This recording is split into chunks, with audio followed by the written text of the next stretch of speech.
Hello! Magandang araw para sa inyo. Itong video na ito ay panawagan ko kay Bustoyo. Bustoyo, may maganda akong offer sa'yo. Isang bisikleta na vintage na ginawa lang noong panahon ng 1940. So maganda to. Ilang dekada na ang tinagal nito.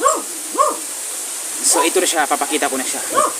Just few seconds, Bustoyo.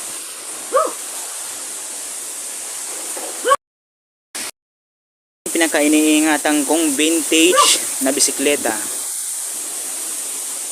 nang gawa pa sa England na kahit isa ay wala pa ni kalawang. Imaginein mo sa dekadang tinagal nito, ang ganda pa, parang hindi lumuma. So ito guys, wala pang pinalit dito kahit isang pyesa. Kung tingnan nyo naman, Bustoyo, wala pa napapalit dito kahit isang pyesa. So, nung panahon ng 1940s, nakuha ko lang to ng $40. So, $40. Kung kumpitin natin sa peso, check natin ako magkano abot. Yun nga lang, hindi ko na makompute. So, basta ganun. Inabot siya ng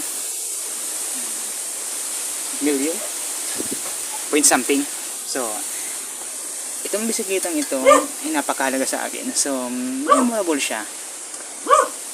Kasi nung simulan kinuha ko sa England, hindi ko siya isinakay. So, pedal lang para madala ko siya dito.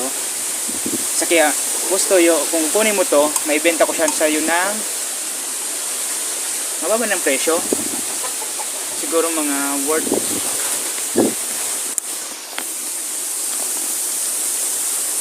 $150,000. So kita nyo naman,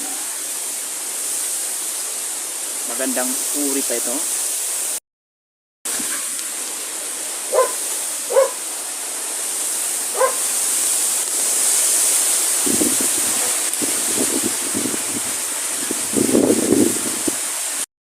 Na ngayon, sana makarating to kay Bustoyo yung video ko na nice kong parating.